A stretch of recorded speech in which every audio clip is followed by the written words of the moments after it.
नमस्कार दोस्तों। इस वीडियो में अपन चर्चा करने वाले हैं प्रेमचंद जी की अपने व्याख्यातावृत्ति में एक कहानी जोड़ी गई है कफन। तो कई विद्यार्थियों के जैसे व्यक्तिगत रूप से जो जानते हैं उनका कहना है कि सर थोड़ा कफन कहानी के बारे में ढंग से और बता देते तो अच्छा रहता। तो अपन विस्तार से पूरी कफन कहानी पढ़ेंगे, किस प्रकार से इनके प्रश्न पुटअप होंगे उनकी भी चर्चा करेंगे। अंत तक आप वीडियो के साथ बने रहिएगा। बहुत ही रोचक कहानी है ये कहानी। अगर सारांश रूप में देखा जाए तो एक ऐसे बाप और बेटे की कहानी है जो बिल्कुल अकर्मण्य है, मतलब कोई काम नहीं करते हैं। माधव और घीसू नाम करके दो बाप और बेटे हैं और दोनों कोई भी काम नहीं करते हैं और पूरे दिन पड़े पड़े खाने यानी आलस्य पर जिंदा रहने वाले हैं और बिल्कुल भी कुछ भी करना उनके जीवन में लिखा हुआ ही नहीं है, यानी वो करना ही नहीं चाहते हैं। एक दिन अगर उन्होंने 5 रुपए की मजदूरी कर ली तो जब तक ये 5 रुपए खत्म नहीं होंगे एक भी बंदा बाप बेटे में से कोई दूसरा कार्य नहीं करेगा। ये इनके लक्षण हैं। ऐसे उदासीनता है पूरी कहानी में। तो देखिएगा कि झोंपड़े के द्वार पर बाप और बेटा दोनों एक बुझे हुए अलाव के सामने, अलाव होता है मतलब सर्दी में अपन तपते हैं ना, गाँव में देखते हो आग जलाना, वहाँ पर अलाव में बैठे चुपचाप तप रहे थे। और अंदर बेटे की जो जवान बेटा था उसकी बीवी थी बुधिया, वो प्रसव पीड़ा से पछाड़ खा रही थी, मतलब उसके बच्चा होने वाला था।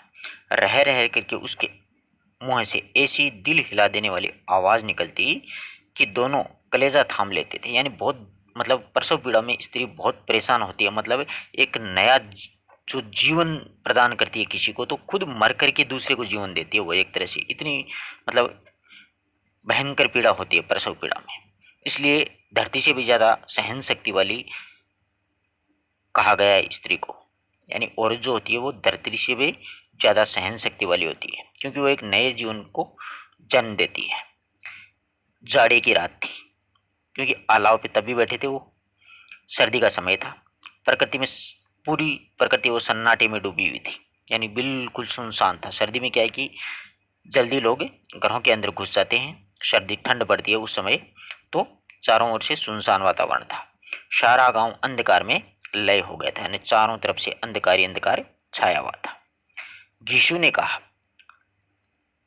कि मालूम होता है बचेगी नहीं। घीशु पिता का नाम है, इस माधव का पिताजी है। सारा दिन दौड़ते ही गया, जा देखा कि अब ऐसा लगता है कि प्रसव पीड़ा बहुत ज्यादा बढ़ गई है, वो बचेगी नहीं। सारा दिन दौड़ता ही गया, जा देखा।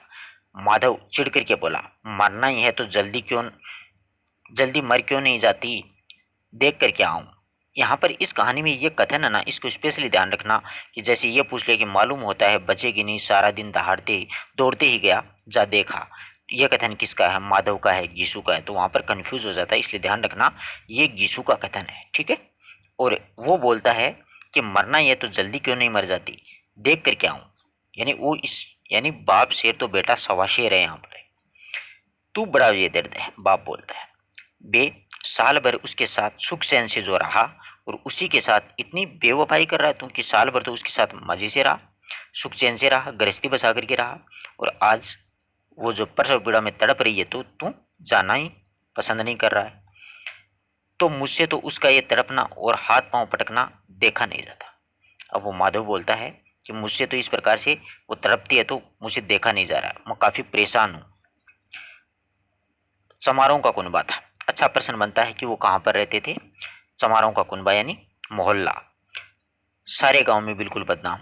गिशु एक दिन काम करता, 3 दिन आराम करता, एक दिन काम करता और 3 दिन वो आराम करता।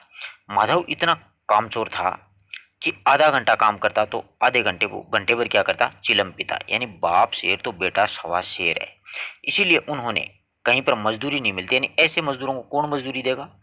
और घर में मुट्ठी भर भी अनाज मौजूद हो तो उनके लिए काम करने की कसम खा रखी है, मतलब बिल्कुल भी काम पर नहीं जाते। यानी घर में अगर दाना है तो बाप और बेटा कहीं नहीं जाएंगे, बड़े आरामखोर हैं, कामचोर आदमी हैं। जब 2-4 फाके हो जाते हैं यानी कुछ भी घर में नहीं बचता है तो घीसू पेड़ पर चढ़ करके लकड़ियां तोड़ लाता है और माधव होता है वो क्या करता है, बाजार में बेच आता है। और जब तक वे उनके पास में पैसे रहते हैं जब तक दोनों इधर उधर मारे मारे फिरते हैं, और जब फाके की नौबत आ जाती है तो फिर लकड़ियां तोड़ते हैं और फिर मजदूरी की तलाश में इधर उधर घूमते फिरते हैं।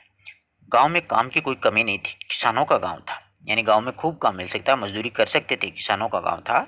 मेहनती आदमी के लिए 50 काम थे, मगर इन दोनों को लोग उसी वक्त बुलाते जब दो आदमियों से एक का काम पाकर भी संतोष कर लेने के सिवा और कोई चारा भी नहीं था।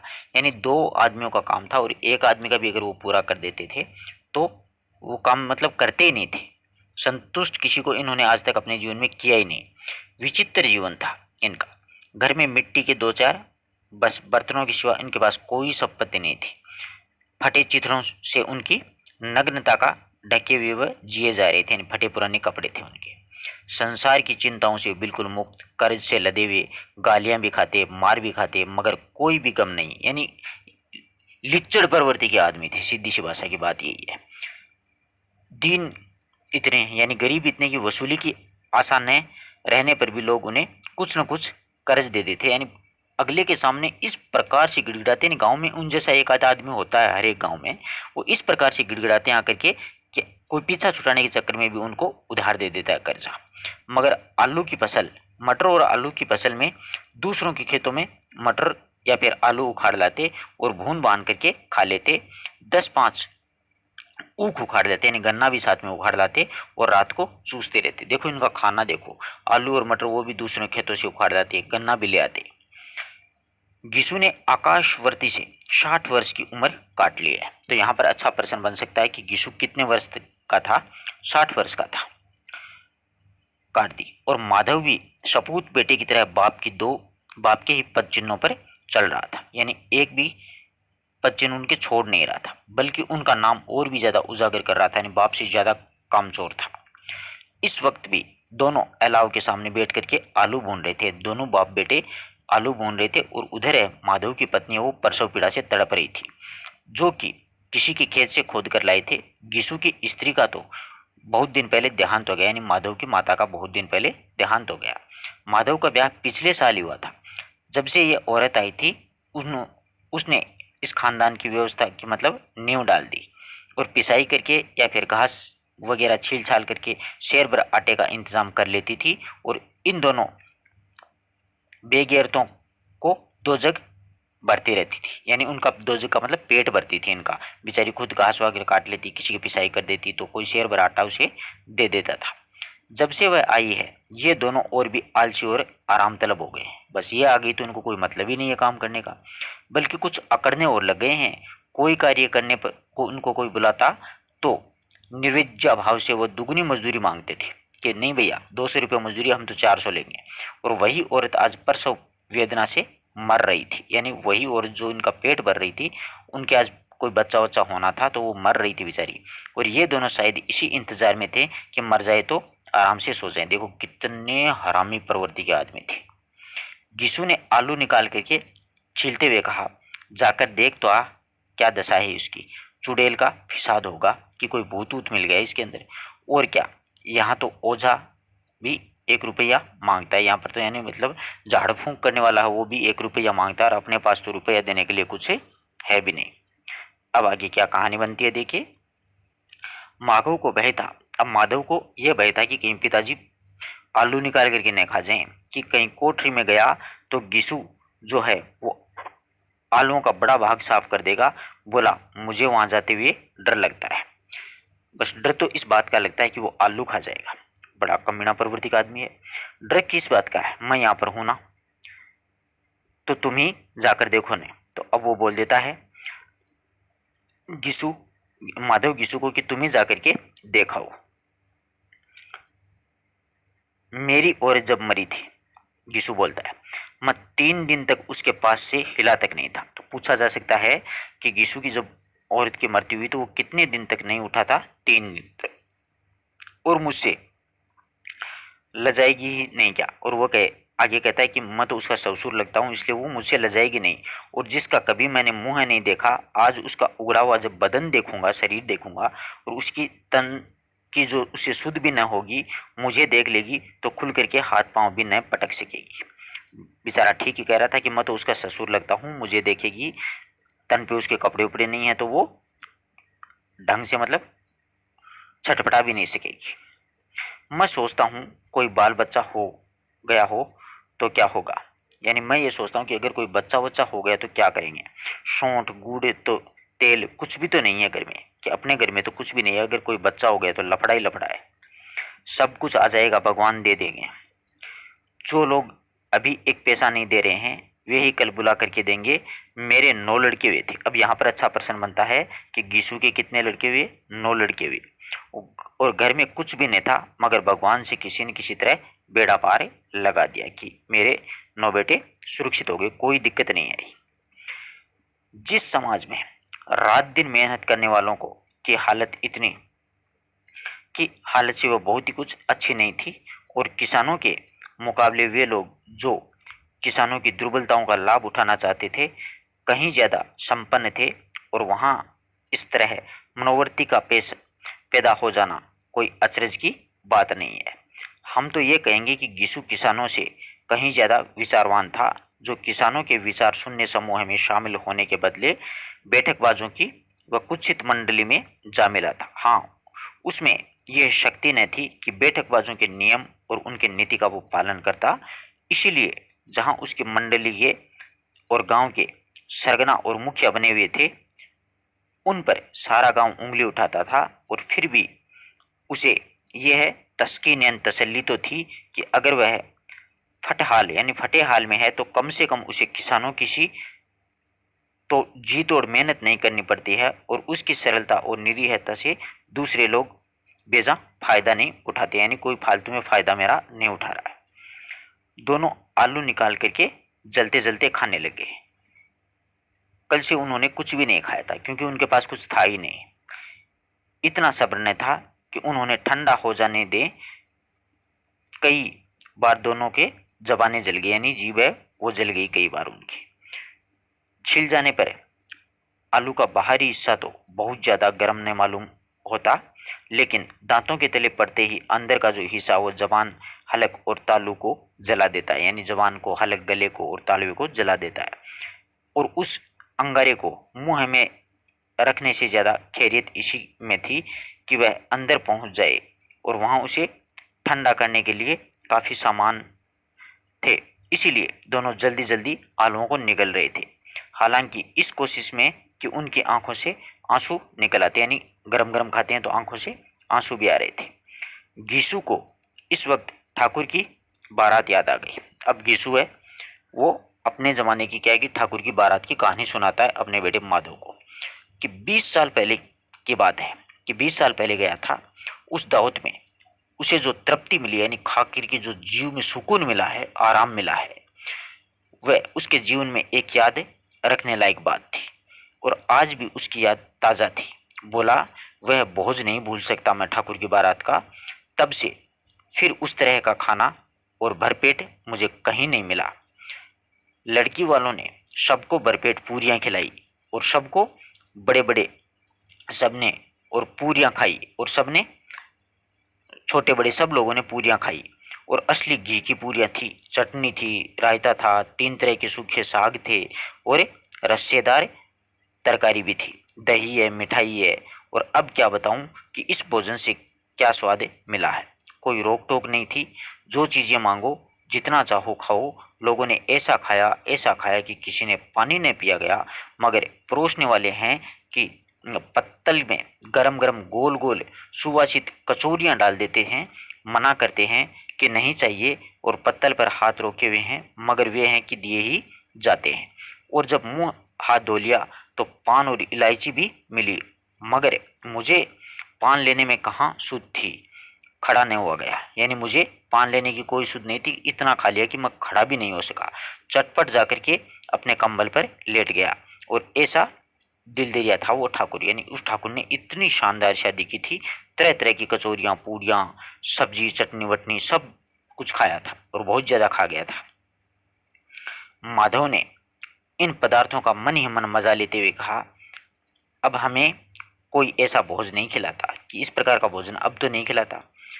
अब कोई क्या खिलाएगा, वह जमाना ही दूसरा था। अब तो सबको किफायत सूझती है, यानी बचाव किसी चीज का जितनी बचत हो वही सूझती है। शादी में हमें मत खर्च करो, क्रियाक्रम में मत खर्च करो, पूछो गरीबों का माल बटोर बटोर करके कहाँ रखोगे, बटोरने की कमी नहीं है, हाँ खर्च में किफायत जरूर सूझती है उनको। मुझे 20 एक पूरियां खाई होगी तुमने। अब वो पूछता है अपने पिता को कि आपने पिताजी 20 एक पूरियां खाई होगी। माधव वो घिसू से पूछता, 20 से ज्यादा खाई थी, मैं 50 खा जाता। अब माधव कहता मैं 50 खा जाता, 50 से कम तो मैंने भी नहीं खाई होगी। अच्छा पट्टा था, तू तो मेरा आधा भी नहीं है, कि मैं तो अच्छा गबरू जवान था, तू तो आधा भी नहीं है। दोनों आलू खा करके पानी पिया और वहीं पर अलाव के सामने अपनी धोतियां ओढ़ करके पाँव में पेट डाले सो गए। सो दो बड़े बड़े अजगर जैसे गेंडुलिया हमारे पड़े हुए हैं, इस प्रकार से दोनों सो गए। तो यहाँ पर अच्छा प्रश्न बनता है कि ऐसे कौन लग रहे थे जो बड़े बड़े अजगर गेंडुलिया हमारे पड़े हुए हैं। तो माधव और गिसु बाप बेटे। और बुधिया अभी तक कर्रा रही थी, वो बेचारी दर्द से तड़प रही थी। सवेरे माधव ने कोठरी में जाकर के देखा, उसकी स्त्री ठंडी हो गई थी, मतलब मर गई थी बेचारी, और उसके मुंह में मक्खियां भिनभिना रही थी।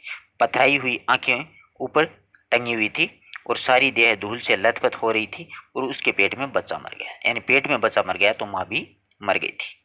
माधव भागा हुआ घिसू के पास आया, फिर दोनों ने जोर जोर से हाय हाय करने लगे, छाती पीटने लगे। पड़ोस वालों ने ये रोना धोना सुना तो दौड़े हुए आए और पुरानी मर्यादा के अनुसार इन अभागों को समझाने लगे।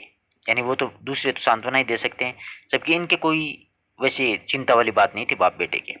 मगर ज्यादा रोने पीटने का अवसर उनके पास था ही नहीं। कफन और लकड़ी का जो फिक्र करनी थी, पर घर में तो पैसा इस तरह गायब हो गया जैसे चील के घोंसले में मांस।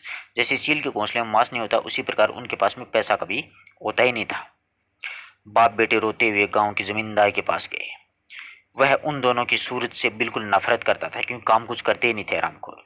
कई बार उन्होंने अपने ही हाथों पीट चुके थे, उनके हाथों वो पीट चुके थे। और चोरी करने के लिए वादे पर काम न आने के लिए, यानी कई बार चोरी कर लेते थे उसके घर, और कई बार वादा कर जाते परंतु काम नहीं करते थे, इसलिए बेचारा जमींदार तो पीटेगा। पूछा क्या है गिस्वा, रोता क्यों है? अब तो तू कहीं दिखाई ही नहीं देता, मालूम होता है इस गांव में रहना ही नहीं चाहता है। जमींदार पूछता है कि तू आजकल कहाँ रहता है, दिखाई नहीं देता। गिसू ने जमीन पर सिर रख करके आंखों में आंसू भरे हुए कहा, सरकार बड़ी विपत्ति है, माधव की घरवाली रात को गुजर गई है। रात भर तड़पती रही सरकार, हम दोनों उसके सिराहने बैठे रहे, दवा दारू जो कुछ भी हो सका सब कुछ किया, मुद्दा वह हमें दगा दे गई कि वो तो चली गई। बेचारे कितने झूठ बोलते हैं देखो। अब कोई एक रोटी देने वाली भी न रही, मालिक तबाह हो गए, घर उजड़ गया, आपका गुलाम हूँ, अब आपके सिवा कौन है उसकी मिट्टी उठेगी, और आपके सिवा किसके द्वार पर जाऊं? अब बताओ, यानी मतलब उसकी अर्थी उठेगी तो पैसे वैसे की व्यवस्था कहाँ से करूंगा, तो आपके द्वार के सिवा मैं कहाँ पर जाऊं? जमींदार साहब थोड़ा सा बेचारू दयालु थे, मगर घीसू पर दया करना काले कंबल पर रंग चढ़ाना था। यानी काले कंबल पर रंग चढ़ाएंगे तो वो काला ही रहना है। इसी प्रकार घीसू पर दया रखो, दया दिखाओ तो कोई मतलब वाली बात ही नहीं है। जी में तो आया कि कह दें चल दूर हो यहाँ से, सो यूं तो बुलाने से तुम नहीं आता है, आज जब गरज पड़ी है तो आकर के खुशामद यानी चापलूसी करने लग गया है, आरामखोर कहीं का बदमाश। लेकिन यह क्रोध और दंड का अवसर नहीं था। जी में कूदते हुए 2 रुपए निकाल करके फेंक दिए, यानी मन महसूस करके जमींदार ने 2 रुपए दे दिए, मगर सांत्वना का एक शब्द भी मुंह से नहीं निकला और उसी तरफ ताकता भी नहीं था जिसे सिर का बोझ उतारा। ऐसा लगा जमींदार को जैसे सिर का बोझ हल्का कर दिया, 2 रुपए निकाल कर फेंक दिए। जब जमींदार साहब ने 2 रुपए दिए, यहाँ पर अच्छा प्रश्न बनता है कि घीसू को जमींदार साहब ने कितने रुपए दिए, तो 2 रुपए। तो गांव के बनिए महाजनों ने को इनकार का साहस कैसे हो सकता है? जब जमींदार ही दे दिया तो फिर बनिए और महाजन भी देंगे। घीसू जमींदारों के नाम का ढिंढोरा भी पीटना खूब जानता था, यानी जमींदारों के नाम की, जमींदार साहब ने 2 रुपए दिए, आप क्यों नहीं दोगे, ऐसे। तो किसी ने 2 आने दिए, तो किसी ने 4 आने दिए। 1 घंटे भर में घीसू के पास में 5 रुपए की आमदनी हो गई, अच्छी खासी रकम उसने जमा कर ली। तो अच्छा प्रश्न बनता है कि 1 घंटे में कितने पैसे जमा हो गए, 5 रुपए। कहीं से अनाज मिल गया, कहीं से लकड़ी मिल गया, यानी कोई मर जाता है तो इंसान मतलब एक दया की भावना से उस परिवार को दे देता है, और आखिर ऊपर से वो गरीब भी थे, इसलिए सब गांव वालों ने दे दिया। दोपहर को घिसू और माधव बाजार से कफन लाने चले गए, उधर लोग बांस काटने लगे। उधर लोग लकड़ी काटने की तैयारी करने लगे। अब दोनों बाप बेटे कफन लाएंगे। देखो, गांव की नरम दिल स्त्रियां आकर के लाश को देखती और उसकी बेगसी पर 2 बूंद यानी झूठे ही आंसू गिरा करके वापिस चली जाती थी। कैसा बुरा रिवाज है, जिसके जीते जी तन ढांकने को चिथरा तक न मिले और मरने पर कफन भी चाहिए। कफन लाश के साथ जल ही तो जाता है और क्या रखा रहता है। यहाँ 5 रुपए पहले मिलते तो क्या कुछ दवा दारू कर लेते, कि पहले कोई 5 रुपए दे देता तो इसकी दवा दारू हो जाता, मरने के बाद में 5 रुपए दिए तो क्या मतलब हुआ। बात तो सही है। दोनों एक दूसरे की मन की बात ताड़ रहे थे। बाजार में इधर उधर घूमते रहे, कभी इस बजाज की दुकान पर गए तो कभी उसकी दुकान पर। तरह तरह के कपड़े, रेशमी, सूती देखे, मगर कुछ जचा नहीं। यहाँ तक कि शाम हो गई, तब दोनों ने न जाने किस देवी प्रेरणा के माध्यम से मधुशाला के सामने जा पहुंचे, मतलब शराब की दुकान ठेके के सामने पहुंच गए। तो पहुंचे और जैसे ही उन्हें पूर्व निश्चित योजना में अंदर ही चले गए। बस उनको पहले ऐसा लगा कि जैसी पहले से योजना है उनकी, मधुशाला के अंदर चले जाते। वहां पर जरा देर तक दोनों असमंजस्य में खड़े रहे। फिर गीसू ने गद्दी के सामने जा करके कहा, साहू जी, एक बोतल हमें भी दे देना। दोनों बाप बेटे ने कहा कि एक बोतल टिका लेते हैं। उसके बाद में कुछ चिकोना चिकोना आया, मतलब कुछ मांस मच्छी वगैरह आया, तली हुई मच्छियां आई। दोनों बरामदे में बैठ करके शांतिपूर्वक पीने लग गए। कई कुंजियां ताबड़तोड़ पीने के बाद में कई कुंजियां पी उन्होंने, दबा के पी दारू और सुरूर में आ गए। बस शराब पीने के बाद में तो अपने वाली औकात पे आ गए हैं। गीशु बोला, कफन लगाने से क्या मिलता है, आखिर जल ही तो जाता है, कुछ बहू के साथ तो न जाता, यानी बहू के साथ तो कुछ जाना नहीं है, फिर कफन ले जाने क्या मतलब। माधव आसमान की तरफ देख करके बोला, मानो देवताओं को अपनी निष्पापता का साक्षी बना रहा हो। दुनिया का दस्तूर है, नहीं लोग ब्राह्मणों को हजारों रुपए क्यों देते हैं, यानी दुनिया का रिवाज बनाया हुआ ना, ब्राह्मणों को कौन पूछता है, कौन देखता है परलोक में मिलता है या नहीं मिलता, यानी ये बात कौन देखने जाता है वहां पर। बड़े आदमियों के पास धन है, चाहे फूंके, हमारे पास फूंकने को नहीं है, कि बड़े लोगों के पास में धन है इसलिए उन्होंने वो रिवाज बना दिया और पैसे फूंक दिया, हमारे पास में इतने पैसे नहीं है। लेकिन लोगों का जवाब क्या देंगे, कि लोगों को क्या जवाब देंगे। लोग पूछेंगे नहीं कफन कहाँ है, कि लोग पूछेंगे नहीं कि कफन कहाँ है। घिसू हंसा, अब ये कह देंगे कि ऊपर कमर से खिसक गए हैं, बहुत ढूंढा मिले नहीं। लोगों को विश्वास तो नहीं आएगा, लेकिन फिर वही रुपए दे देंगे, कि लोगों को इस बात का विश्वास तो नहीं आएगा कि मिला नहीं, लेकिन बाद में रुपए वही देंगे। माधव भी ऐसा इस अनपेक्षित सौभाग्य पर बोला, बड़ी अच्छी थी बेचारी, मरी भी तो खूब खिला पिला करके मरी। देखो कितने बढ़िया आदमी है आरामखोर कमीने, कि बहुत अच्छी थी। अपनी पत्नी के बारे में माधव बोल रहा है कि मरी भी तो बेचारी खिला पिला के मरी। बोले हम अपन को तो 5 रुपए मिल गए, मर गई तो मर गई। अभी बोतल से ज्यादा उड़ गई थी। गिशु ने 2 सेर पूरियां मंगाई, चटनी, अचार, कलेजियां शराब खाने के सामने की दुकान पर थी, और माधव लपक लपक करके 2 पतलों का सारा सामान ले आया और पूरा 1.5 रुपए उसमें खर्च कर दिया था। सिर्फ थोड़े से पैसे ही अब बचे थे। दोनों इस वक्त शान से बैठे हुए पूरियां खा रहे थे, जैसे जंगल में कोई शेर अपना शिकार उड़ा रहा हो। और न जवाबदेही का खौफ था, न बदनामी का कोई फिक्र थी, और इन्हीं भावनाओं को उन्होंने बहुत पहले ही जीत लिया था, यानी कोई चिंता की बात नहीं थी। गीशु दार्शनिक होकर के बोला, हमारी आत्मा प्रसन्न हो रही है तो क्या उसे पुण्य न होगा, कि हम जब दोनों खा रहे हैं, मजा ले रहे हैं, तो क्या उसे पुण्य नहीं मिलेगा। बिल्कुल मिलेगा, क्योंकि शराब पिए हुए थे दोनों पागल। माधव ने श्रद्धा से सिर झुका करके तस्दीक दी, जरूर जरूर होगा, भगवान तुम अंतर्यामी हो, उसे बेकुंठ ले जाना। हम दोनों हृदय से आशीर्वाद दे रहे हैं। आज जो भोजन मिला है वो कभी उम्र भर नहीं मिला था, यानी आज हमने जो शराब और भोजन, जो कचौरियाँ वचौरियाँ खाई हैं, जो चखोना वगैरह खाया है, वो ऐसा मैंने जीवन में कभी खाया ही नहीं। तो उसको बेकुंठ यानी स्वर्ग में ले जाना। एक क्षण के बाद में माधव के मन में एक शंका जगी। बोले क्यों दादा, हम लोग भी तो एक एक न एक दिन वहां जाएंगे, कि हम लोग भी तो एक दिन मरेंगे ना। तो माधव पूछता है अपने पिताजी से। गीशु ने उस भोले भाले सवाल पर कुछ उत्तर नहीं दिया। वह परलोक की बातें सोच करके आनंद में बाधा नहीं डालना चाहता था, कि भाई अभी आनंद का माहौल चल रहा है, फालतू के सवाल जवाब नहीं होने चाहिए। जो वहां हम जो वहां वह हम लोगों से पूछे कि तुमने कफन क्यों नहीं दिया, तो क्या कहेंगे, कहेंगे तुम्हारा शिरा। कि अब वो गिसुआ वो अपने बेटे को कहते कि ये कह दें, ये कहेंगी तुम्हारा सिर है। पूछेगी तो जरूर। फिर माधव कहता पूछेगी, तू जानता है कि उसे कफन नहीं मिलेगा? तू मुझे ऐसा गधा समझता है?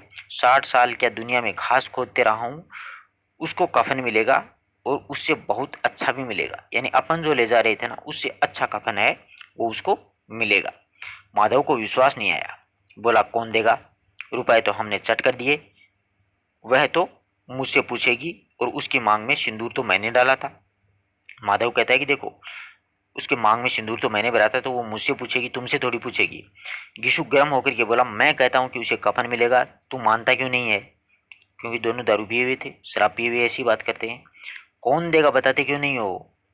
फिर बोलता है, वही लोग देंगे जिन्होंने इस बार दिया है, और अब के रुपए हमारे हाथ में आएंगे। कि वही लोग कफन लाएंगे जिन्होंने अब हमें पैसे दिए, परंतु अब की बार वो अपन को पैसे नहीं देंगे, खुद ही जाकर के वो कफन ले आएंगे। जो जो अंधेरा बढ़ता गया था और सितारे की चमक तेज होती गई थी, मधुशाला की रौनक भी बढ़ती जाती थी। कोई गाता था कि कोई डींग मारता था, कोई अपने संगी के गले लिपटता जाता, कोई अपने दोस्त के मुंह में कुल्लड़ लगाई देता। क्योंकि शराब की दुकान पे ऐसी सारी हरकतें होती हैं। होता है ना ऐसा, शराब पीने के बाद में जैसे दो दोस्त ड्राइविंग कर रहे हैं, तो जैसे ड्रिंक ज़्यादा होती है वही कहता है कि तेरा भाई गाड़ी चलाएगा, वो वाली स्थिति यहाँ पर हो गई। वहाँ के वातावरण में सुरूर था, हवा में नशा। कितनों तो यहाँ पर आकर के एक चुल्लू में मस्त हो जाते, यानी कितने तो लोग थे वहाँ पर आकर के शराब पी करके मस्त हो जाते। शराब से ज़्यादा वहाँ की हवा उन पर नशा करती थी। जीवन की बाधाएं खींच लाती थी, और कुछ देर के लिए वे भूल जाते थे कि वे जीते हैं या मरते हैं, या फिर न जीते हैं न मरते हैं। अलग अलग अपने अपने मूड में थे सभी। और ये दोनों बाप बेटे थे, अब भी मजे ले लेकर के चुस्कियां ले रहे थे। सबकी निगाह उनकी ओर जमी हुई थी। दोनों कितने भाग्य के बली हैं, पूरी बोतल बीच में है। यानी कितने भाग्यवान है, पूरी भरी बोतल उनके बीच में पड़ी है। भर पेट खा करके माधव ने बची हुई पूरियों की पत्तल उठा करके एक भिखारी को दे दिया, जो खड़ा उनकी ओर भूखी आंखों से देख रहा था। और देने के गौरव में आनंद और उल्लास का उसने अपने जीवन में पहले बार अनुभव किया था। क्योंकि वरना तो ये बेचारा मांगता ही मांगता रहता था, माधव किसको देने वाला था। परंतु आज वो भी कर्णवीर दानवीर कर्ण हो गया था। घिसू ने कहा, ले जा, खूब खा और आशीर्वाद दे। जिसकी कमाई है वह तो मर गई, पर तू तो पर तेरा आशीर्वाद तो उसे जरूर पहुंचेगा। रोए रोए से आशीर्वाद दे, बड़ी गाड़ी कमाई के पैसे हैं कि तू तेरे रोए रोए से उसको आशीर्वाद दे बेटा, वो बड़ी गाड़ी कमाई के पैसे थे। माधव ने फिर आसमान की तरफ देख करके कहा, बैकुंठ में जाएगी दादा, वह बैकुंठ की रानी बनेगी। कि स्वर्ग में जाएगी दादा, चाहे कुछ भी हो जाए। घिसू खड़ा हो गया और उसे जैसे उल्लास की लहरों में तैरता हुआ बोला, हाँ बेटा, बैकुंठ में जाएगी। किसी को सताया नहीं है, किसी को दबाया नहीं है। मरते मरते हमारी जिंदगी में सबसे बड़ी लालसा पूरी कर गई है। वह न बैकुंठ में जाएगी और न ही मोटे मोटे लोग जाएंगे जो गरीबों का दाना हाथों से लूटते हैं। यानी वह न बैकुंठ में जाएगी, और तो क्या, मोटे मोटे लोग जो लोगों का शोषण करते हैं वो जाएंगे बैकुंठ में, और अपने पाप को धोने के लिए गंगा में नहाते हैं और मंदिरों में जल चढ़ाते हैं। यानी जो लोग हैं, लोगों का शोषण करते हैं, गरीबों का, वो लोग हैं, वो गंगा में स्नान करते हैं और मंदिरों में जल चढ़ाते हैं। श्रद्धालु का ये रंग तुरंत ही बदल गया था। यानी श्रद्धालुता का उसमें जो रंग था वो बदल गया। अनिश्चितता, अस्थिरता नशे की खासियत है। दुख और निराशा का दौर चल पड़ा था। माधव बोला, मगर दादा, बेचारी ने जिंदगी में बड़ा दुख भोगा है। कि बेचारी ने जिंदगी में बहुत दुख भोगा है। कितना दुख झेल कर मरी है वो।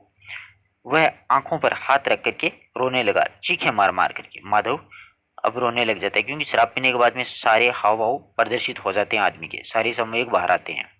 गीसू ने समझाया, क्यों रोता है बेटा, खुश हो कि वह माया जाल से मुक्त हो गई है, कि इस दुनियादारी से बेचारी चली गई है, जंजाल से छूट गई है। बड़ी भाग्यवान थी जो इतनी जल्द मोह माया के बंधन को तोड़ करके वहां पर पहुंच गई है।